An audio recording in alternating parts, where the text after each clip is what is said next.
सभी का स्टडी हमारे साथ चैनल पर। मैं हूं देवेंद्र सिंह। आशा करता हूं आप सभी बहुत अच्छे होंगे। जैसा कि आप सभी जानते हैं कि हम हर साल आपको उन टॉपर्स के साथ मिलाते हैं जिन्होंने यूजीसी नेट एग्ज़ाम क्वालिफाई किया है या फिर जेआरएफ हासिल किया है। तो आज इसी क्रम में एक बहुत ही अच्छे, बहुत ही होनहार स्टूडेंट को मैं आपके साथ मिला रहा हूं और सबसे पहले उनका स्वागत करते हैं। प्रिंस का आपका स्वागत है हमारे चैनल पर। जी नमस्ते नमस्ते सर। जी नमस्ते। प्रिंस का सबसे पहले आपको बहुत बहुत शुभकामनाएं। आपने बहुत कम एज में जेआरएफ क्वालिफाई किया और मुझे पता चला कि आप ऑलरेडी गवर्नमेंट जॉब में भी हो। तो आपको, जी आपकी सर, थैंक फैमिली यू को सर। हमारे स्टूडेंट्स की तरफ से और हमारी तरफ से ढेर सारी शुभकामनाएं। Thank you sir, thank you so much. Prince का अपने बारे में बताइए कि आप कहाँ से हो। जी सर, मैं लखनऊ से बिलोंग करती हूँ और मैंने लखनऊ यूनिवर्सिटी से ही अपना एमए किया था। 2017 में मेरा एमए हो गया था। तो 2017 में जब अपीयरिंग में थे तो हम लोगों ने नेट सुना था कि नेट का एग्जाम होता है जो क्वालिफाई करना होता है। जैसे बीएड के लिए टेट एक होता है जरूरी, वैसे एमए के लिए एक नेट होता है।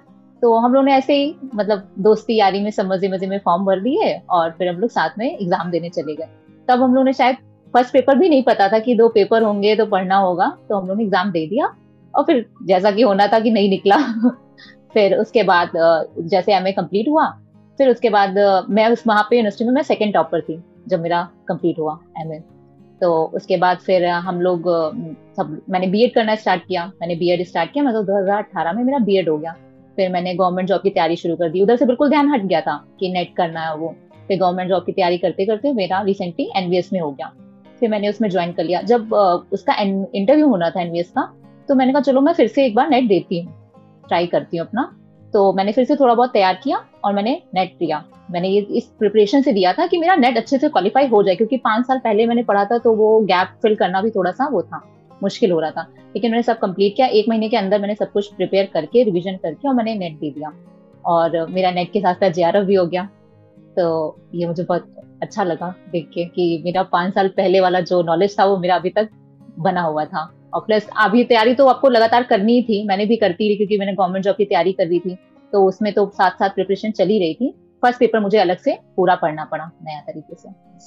जी प्रिंस का जब आपको एग्ज़ाम के रिजल्ट के बारे में पता चला तो सबसे पहले आपका रिएक्शन क्या था, किसने आपको बताया।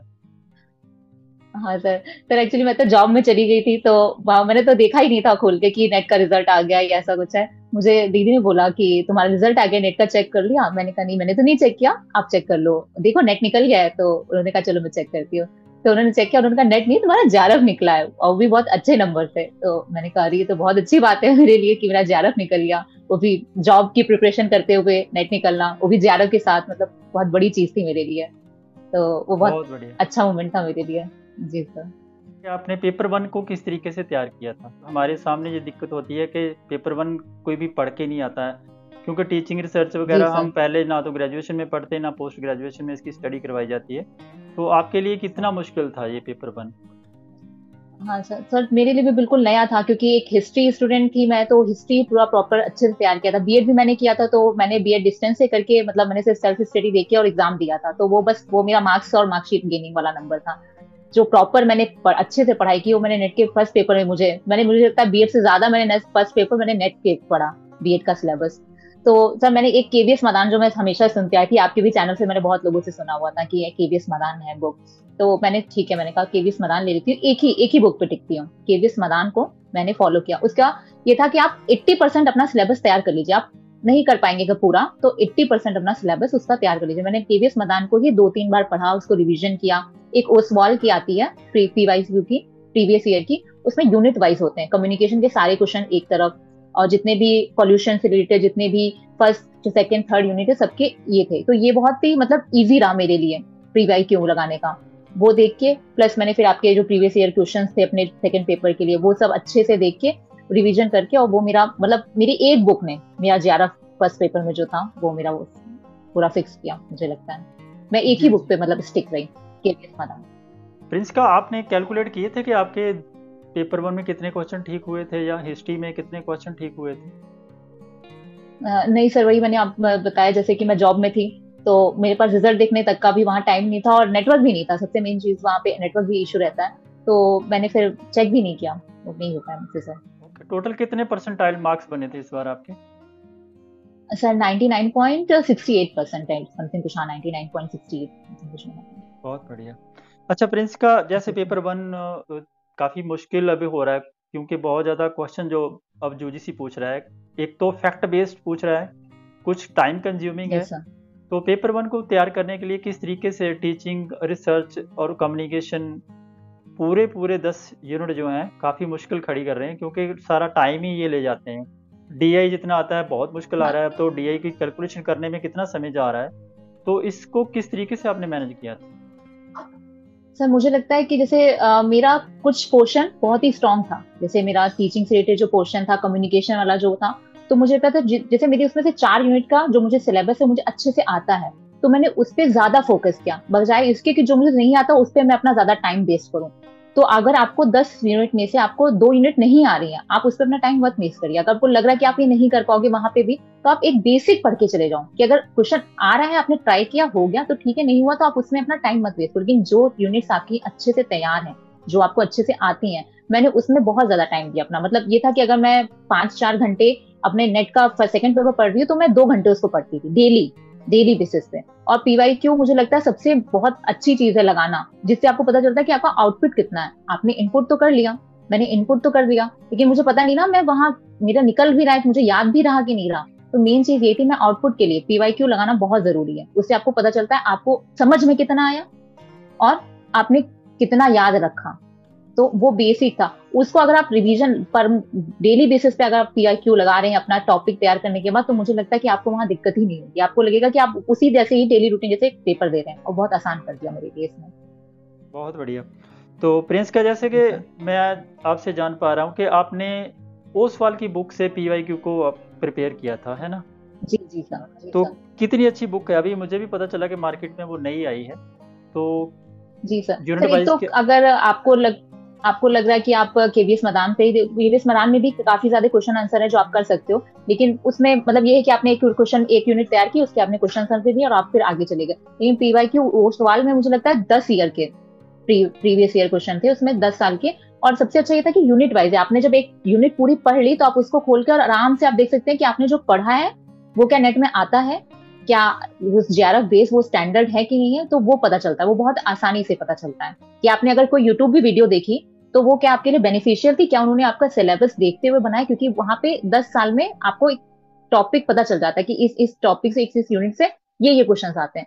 तो वो मुझे लगता है कि अगर ओसवाल का वो जो प्रीवाई क्यों है, अगर आपने उसको लगा लिया तो आपका एक बहुत बेस मजबूत हो जाता है, जो आपको एक क्लैरिफिकेशन दे देता है कि किस टाइप के क्वेश्चन आने हैं और किस यूनिट से कौन से क्वेश्चन ज्यादा रिपीट हो रहे हैं। ये चीज। बहुत बढ़िया। बेटा आप मुझे जी ये सर। बताइएगा कि हिस्ट्री बहुत लंबा सिलेबस है, काफ़ी वास्ट सिलेबस है। बच्चे मोस्टली गलती क्या करते हैं कि तीनों कालखंड को पढ़ने के चक्कर में ना बहुत सारी बुक्स इकट्ठी कर लेते हैं। जैसे आप जैसे जी टॉपर्स जो सर। सजेस्ट करते हैं, हम जैसे टीचर जब बच्चों को बताते हैं कि आप ये वाली बुक ले लो, कुछ तो हमारी गाइडेंस से ले लेते हैं, कुछ बच्चे जो टॉपर्स हैं उनको फॉलो करते हैं। तो उसके बाद बहुत सारी किताबें इकट्ठी हो जाती हैं। दिक्कत ये होती है कि सिलेबस हिस्ट्री का इतना ज़्यादा वास्ट है, इसको ना तो हम पढ़ पाते हैं, ना कवर होता है, ना रिवीजन होती है। तो आपने इसको कैसे मैनेज किया था? जी सर। सर ये बात तो आपने बिल्कुल सही कही कि हिस्ट्री का जो सिलेबस है वो बहुत वास्ट है। अगर हम पढ़ने बैठेंगे तो हमें हमें लगता है कि अरे इतना सारा सिलेबस है नेट में, तो कहाँ कहाँ से क्वेश्चन आ जाते हैं, हम लोग को तो समझ ही नहीं आता है। तो सबसे पहली चीज ये थी कि मैंने देखा, सबसे पहले आप सिलेबस सामने रखिए, उसमें क्या पूछा जा रहा है, कौन सा टॉपिक पूछा रहा है। हमेशा टॉपिक से भटकना ही नहीं चाहिए। मैं जब मटेरियल कलेक्ट करी थी तो मैंने आधे ज्यादा ऐसे मटेरियल कलेक्ट कर लिए जो मैंने सिलेबस में बाद में देखा कि वो आते ही नहीं है, तो पहले मैंने उनको साइड किया। फिर दूसरी चीज ये करनी है आपको कि आप एक बुक लीजिए, मैं जो बता रही हूँ वो नहीं, जो आपके पास है, आपने जिससे पढ़ाई की है, अगर वही आपने ली हो। जैसे मैंने एंशियंट, जैसे मेरा sir medieval and modern Indian history से था मैं, तो एंशियंट मेरा बिल्कुल नहीं तैयार था। और एंशियंट कहते हैं कि इतना वास्ट सिलेबस है, मिडिवल और मॉडर्न तो फिर भी आप समझ जाते हो क्योंकि एंशियंट इतना टफ भी है साथ में। तो एंशियंट के लिए मैंने बहुत सारी बुक्स देखी, बहुत सारी आ रही थी। फिर मैंने एक ली केसी श्रीवास्तव की।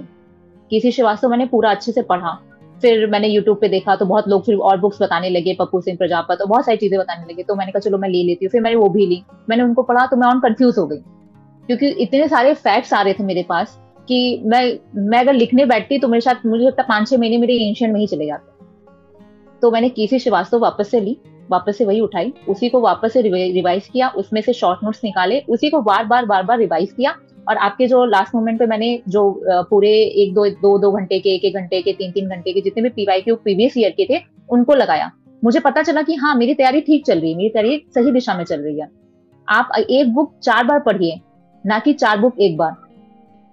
एक बुक 4 बार पढ़ने से आपका कॉन्सेप्ट और आपके फैक्ट्स दोनों क्लियर होते चले जाते हैं। मुझे लगता है ये सबसे, मुझे लगता है बहुत बड़ी गलती करते हैं बच्चे, जिनका जेआरएफ या नेट कभी कभी रुक जाता है, कि वो एंशियंट की 2 3 4 बुक पढ़ते हैं। मैंने एंशियंट में भी यही किया, मैंने मिडवल में भी यही किया, मैंने मॉडर्न में भी। आप पीवाईक्यू की बहुत सारी ले लीजिए। मैंने एजीपी की एक बुक है, एजीपी की आती है नेट की प्रीवियस ईयर की, मैंने उसको ले लिया, उसको मैंने 2 3 बार लगाया, उससे आपके बहुत हो जाते हैं। मैंने आपका हिस्टोग्राफी का अलग अलग सेक्शन वाइज जो थे पूरे, वो 2 3 बार देखे मैंने, जबकि 2 3 बार देखना वो बहुत हेक्टिक हो जाता था कभी कभी, लेकिन उसने मेरा जेआरएफ सिलेक्शन किया, उससे मेरा कॉन्सेप्ट और क्लैरिफिकेशन बहुत अच्छे से होती चली गई। बकायदा ये कि आप 4 बुक लें, आप एक बुक लीजिए, जो आप पढ़ रहे हैं आप उसी को ही पढ़िए, लेकिन आप उसको 2 3 बार रिवाइज करिए। मेडावल के लिए और मॉडर्न के लिए आपने कौन सी बुक को पढ़ा था? हाँ सर, मेडिवल के लिए मैंने हरीश चंद्र वर्मा ली थी, उसके दोनों जो वॉल्यूम आते हैं उनसे अच्छे से पूरा नोट्स बना लिए, अपने शॉर्ट नोट्स बना लिए थे। शॉर्ट नोट्स बहुत जरूरी होते हैं, क्योंकि एंड टाइम पे फिर आप पूरी बुक नहीं उठा के पढ़ सकते हो, तो वो बना लिया। और सर मॉडर्न के लिए तो जैसे एमए में बहुत सारी बुक्स थी हम लोग के पास, विपिन चंद्रा थी और ग्रोवर थी, तो वो सब किया। और स्पेक्ट्रम थी, परीक्षा माड़ी बहुत अच्छी बुक है, मुझे लगता है परीक्षा माड़ी में फैक्ट्स और कॉन्सेप्ट बहुत अच्छे थे। परीक्षा माड़ी बुक अच्छी है, अगर कोई देख रहा तो परीक्षा वाणी, मतलब कोई रेफर करना चाहे तो कर सकता है। वरना सर विपिन चंद्रा और ग्रोवर ये सब बहुत अच्छी बुक है, स्टैंडर्ड बुक जितनी भी है सब बहुत अच्छी है। आप एक बुक पिक करके अच्छे से नोट्स बना लीजिए और पीवाईक्यू करिए, बहुत अच्छे से आपके बन जाएंगी, तैयारी हो जाएगी। क्या आपको लगता है कि ये जो पेपर है, ये जो क्वेश्चन पेपर है यूजीसी का, काफ़ी इन डेप्थ पूछा जाता है, क्या ये एनसीईआरटी तक की बेसिक अंडरस्टैंडिंग की डिमांड करता है? सर एनसीईआरटी, मतलब मैं चाहती हूँ कि एनसीईआरटी उन बच्चों को रेफर करती है जैसे किसी जिसका हिस्ट्री सब्जेक्ट ना रहा हो। लेकिन अब हम लोग जब मास्टर्स कर रहे हैं हिस्ट्री में, जब हम लोग ने इतनी डीप नॉलेज ऑलरेडी गेन कर ली, तो एनसीईआरटी का आपका एक बेसिक कंसेप्ट जो होता है वो क्लियर करता है। तो जो नॉन हिस्ट्री बैकग्राउंड वाले बच्चे हैं उनको ज्यादातर कही जाती है कि आप एनसीईआरटी रेफर करें। हम लोग जब एमए जा चुके हैं, हम लोग जब मास्टर्स, उसमें कहते हैं ना हम लोग मास्टर हो गए, तो मुझे नहीं लगता है कि एनसीईआरटी आपको बहुत हेल्पफुल रहेगी। हाँ ये है कि आपके फैक्ट्स उसमें से पूछ ले जाते हैं, जो आपको कहीं बुक में नहीं मिलेंगे, वो आपको एनसीईआरटी में कभी कभी मिल जाते हैं, जो ब्लॉक्स में कॉर्नर में होते हैं, उनमें से कभी कभी क्वेश्चन पुट अप हो जाते हैं, जो आपको कभी कभी स्टैंडर्ड अच्छी बुक में भी नहीं मिलते हैं। तो आप अगर चाहते हैं तो 11th और 12th की बुक एक बार पढ़ सकते हैं अच्छे से, उसमें नोट्स निकाल के अपने मेन जो कॉन्सेप्ट वो जो है फैक्ट वो निकाल के और अच्छे से बस रख लीजिए। बाकी मुझे नहीं लगता कि 6 से लेके और 10th की बुक मुझे हम लोग को बिल्कुल भी बेनिफिट करेगी, ऐसा मुझे नहीं लगता। ये जो नया एस्पिरेंट है जो चाहता है कि मैं यूजीसी में जेआरएफ क्वालिफाई करूं, टाइम को कैसे मैनेज करे एग्जामिनेशन हॉल में, आपने किस तरीके से मैनेज किया था? हाँ सर, तो टाइम के लिए मैंने यही किया था कि जब मैंने 1 यूनिट 2 यूनिट तैयार कर लिया अच्छे से, पहले सब यूनिट वाइज तैयार करके, मैंने जब पीवाईक्यू देने बैठती थी तो मैं टाइम देख लेती थी कि मैंने कितना टाइम स्टार्ट किया है, मैं उसको उसी टाइम लिमिट, जैसे मैंने 30 मिनट से मुझे ये 50 क्वेश्चंस करने हैं, तो मैं 30 मिनट्स देखती थी, बाउंड करके मैं अपना रूम बंद करके बैठ जाती थी और उसमें देने की कोशिश करती थी। कभी कभी 30 नहीं 50 मिनट्स हो जाते थे, 40 मिनट्स हो गए, तो फिर वो कब आया, प्रैक्टिस पे आया। मैंने जब डेली बेसिस पे प्रैक्टिस स्टार्ट की, वीक में 2 बार आप ऐसे करिए कि आप एकदम एग्जाम देने बैठे हैं, ऐसे स्टार्ट करिए अपना एग्जाम। तो वो जो दिमाग का भी एक मेंटल फटीक होता है, वो मैं बहुत थक जाती थी, मैं पहले 1 घंटा भी बैठना बहुत मुश्किल लगता था, बहुत थक जाती थी, क्वेश्चन फिर पढ़ने में इतनी वो हो जाती थी, और कंप्यूटर पे बैठ के देना, कभी कभी फोन को ही कंप्यूटर बना लेती थी कि उसी पे दे रही हूँ ऐसे करके। लेकिन फिर धीरे धीरे वो मेरा टाइम भी कम होता चला गया और मेरा जो मेंटल फटीक था वो धीरे धीरे कम होता चला गया, मैं एकदम फोकस रहने लगी। तो जब मैं वहां एग्जाम देने गई तो मुझे ऐसे लगा ही नहीं कि जैसे मैं आज पहली बार बैठ रही हूँ, ये कंप्यूटर है और मेरा मतलब एक स्ट्रेस है, मुझे लगा जैसे मैं एग्जाम अभी दे रही थी, मैं प्रैक्टिस कर रही थी, वैसे ही आज ही मेरा प्रैक्टिस है। तो ये सब प्रैक्टिस आप अगर घर पे अपने आप को कर लेंगे तो आपका माइंड ऑलरेडी प्रिपेयर्ड हो जाता है उस चीज के लिए, मुझे लगता है। जी प्रिंस का, आपने बहुत ही बेहतरीन तरीके से हमारे स्टूडेंट्स को गाइड किया है। हम आशा करते हैं कि जो स्टूडेंट्स आपको सुन रहे हैं डेफिनेटली आपसे बहुत कुछ सीखेंगे। मैं उन बच्चों को कहना भी चाहता हूँ कि इस स्टूडेंट के लिए आप एक अच्छा सा कमेंट नीचे कमेंट सेक्शन में करिए, इनको विश कीजिए, क्योंकि इनकी जो सफलता है उसकी अप्रिसिएशन तो इनको मिलनी ही चाहिए। तो आपके लिए, आप हमारे उन स्टूडेंट्स के लिए एक अच्छा सा मैसेज क्या देना चाहते हैं कि जो नए स्टूडेंट्स हैं कौन सी ऐसी गलतियां हैं वो जो ना करें? हाँ सर, पहली चीज तो मैंने वही बताई कि बुक ज्यादा मत ढूंढिए, बहुत सारे लोग आपको बहुत सारी बुक बताएंगे कि अरे नहीं सतीश चंद्र नहीं अच्छी है, हरीश चंद्र वर्मा अच्छी है, अरे नहीं तुम ए श्रीवास्तव ले लो वो अच्छी है, अरे नहीं मैंने तो इससे पढ़ा था, मेरा तो इससे निकल गया, हो गया होगा उनका उनका निकला होगा इससे, क्योंकि उन्होंने उस बुक को 2-3 बार पढ़ा होगा। आप 4 बुक नहीं लेके एक बुक लीजिए, आप उसको 4 बार पढ़िए, और उसके बाद आप अपनी प्रैक्टिस देखनी है, आपको देखना कि आपने कितना तैयार किया। आप पीवाईक्यू लगाइए, आपके चैनल पे इतने सारे पीवाईक्यू पढ़े, आप उसको, मैं पॉज करती थी आपके क्वेश्चन देने से, आंसर देने से पहले मैं आंसर देती थी, फिर मैं ऑन करती थी, फिर मैं करती थी। ये मैंने आपके 11 घंटे 1-2 घंटे वाली जो वो है, वो 3-3 घंटे होती थी मेरी वीडियो, लेकिन उससे मेरा ये होता था कि मेरी वो मजबूत होती कि हाँ मुझे आंसर दे रही हूँ, मेरा एक कॉन्फिडेंस लेवल बढ़ता चला जा रहा था धीरे धीरे धीरे। तो मैंने एक बुक पे फोकस किया, बाकायदा 4 बुक पे, मैंने सिर्फ एंशिएंट के लिए केसी श्रीवास्तव ली और कोई बुक नहीं रेफर की। दूसरी चीज ये है कि टाइम मैनेजमेंट बनाइए अपना। आप एग्जाम दीजिए, आप ऐसे बैठिए कि आप एग्जाम देने जा रहे हैं, आप वीक में एक बार तो बैठिए, आपने पूरी यूनिट कंप्लीट कर ली, आप पीवाईक्यू लगाइए, खूब पीवाईक्यू लगाइए, आप देखिए कि आपने कितना, जितना इनपुट किया उतना आउटपुट निकल रहा है कि नहीं निकल रहा। हम तो सिर्फ पढ़ते जा रहे हैं, सिलेबस कंप्लीट करते जा रहे हैं, लास्ट मोमेंट पे देखा, और जरूरी नहीं 100% सिलेबस नहीं कंप्लीट हुआ, कोई बात नहीं, आपने 70% का लिया लेकिन अच्छे से किया है, तो आपका निकल जाएगा आराम से, क्योंकि सब लोग को सारे क्वेश्चंस नहीं आते वहां पे। मुझे भी बहुत सारे क्वेश्चंस नहीं आ रहे थे, मैंने भी बहुत सारे क्वेश्चंस ऐसे ही वाइल्ड गेस में किया आंसर, लेकिन मेरे जितने आते थे मुझे कंफर्म था कि इतने मेरे सही ही होंगे, क्योंकि उस पर मुझे कॉन्फिडेंस था। तो सर यही चीजें जो मैं बताना चाहूंगी। बहुत बढ़िया प्रिंस का आपने बहुत ही डिटेल में समझाया है कि आपने एक तो बुक्स कम पढ़नी है। कम बुक्स का जी सर। मतलब यह है कि एक बुक को आपने मैक्सिमम टाइम में रिवाइज करना है, जो बहुत जी ज़्यादा सर। इंपॉर्टेंट है।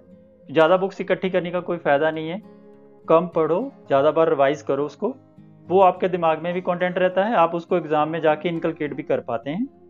यही होता है कि हम लोग बहुत कुछ पढ़ लेते हैं, कन्फ्यूज़न इतनी ज़्यादा हो जाती है कि एग्ज़ाम में जाके हम कन्फ्यूज होते हैं, वहाँ पर आते हुए क्वेश्चन भी हमसे गलत होते हैं, अक्सर ऐसा होता है। जी सर। तो जी प्रिंस सर। का आपने समय निकाला, फिर से आपका अगेन बहुत बहुत थैंक यू। हम भगवान से विश थैंक करते यू हैं सर। कि आप जीवन में बहुत आगे जाएं, जीवन में बहुत तरक्की करें, थैंक यू सर। बहुत सफलता हासिल करें। तो बहुत थैंक यू बहुत सर। शुभकामनाएं आपको। Thank you so much sir having me. Thank you sir.